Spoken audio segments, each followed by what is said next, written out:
শ্ৰীমন্ত শংকৰদেৱ নাম ধৰ্ম সমাজৰ বেটনাৰ সংস্কৃতি দেখাৰ উদ্যোগত বৰগীতৰ কৰ্মশালা ভাগ 11 তাৰিখৰ পৰা ইয়াত আৰম্ভ হৈ আছে। ইয়াত কলাকুছি নামঘৰত মোক ইয়াতে প্ৰশিক্ষকৰ দায়িত্বভাগ অৰ্পণ কৰিছিলে।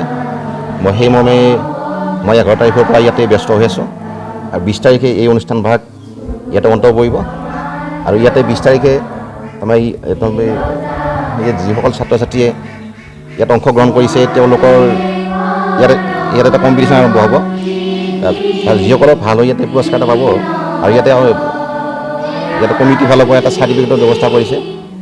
ইয়াতে যোনে অংশগ্ৰহণ কৰিছে তেওঁলোকে চাৰ্টিফিকেট পাব আৰু এটা চলি আছে অনুষ্ঠান। ইয়াতে মোটামুটি 50-60 জন।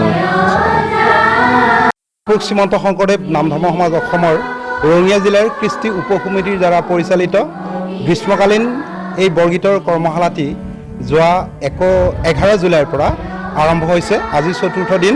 এই কৰ্মশালাটি 20 জুলাইলৈ চলিব। ইতিমধ্যে এই কৰ্মশালাত বিভিন্ন ছাত্ৰ ছাত্ৰী বা বান্ধৱ আই মাতৃসকলে অংশগ্ৰহণ কৰিছে। আমি আশা কৰিছোঁ মহাপুৰুষ শংকৰদেৱ আৰু মাধৱ গুৰুজনাৰ যি আদৰ্শৰে এই ভক্তি মাৰ্গৰ এই বৰগীতটি প্ৰচলিত হৈছে, ধৰ্মীয় কৃষ্টি আৰু আধ্যাত্মিক উচ্চ ভাৱসম্পন্ন এই বৰগীতটিৰ যি ধাৰা, এই ধাৰা আমি এই বৰগীতটিৰ জৰিয়তে এই কৰ্মশালাৰ জৰিয়তে আমি প্ৰচাৰ কৰিব বিচাৰিছোঁ। ইতিমধ্যে এই কৰ্মশালাত প্ৰায় অৰ্ধশতাধিক ছাত্ৰ ছাত্ৰী বা বান্ধৱ আই মাতৃসকলে অংশগ্ৰহণ কৰিছে। আমি আশা কৰিছোঁ আমাৰ যি বেটনা আঞ্চলিকৰ ব্যৱস্থাপনাত এই কৰ্মশালাটি অনুষ্ঠিত হৈ আছে।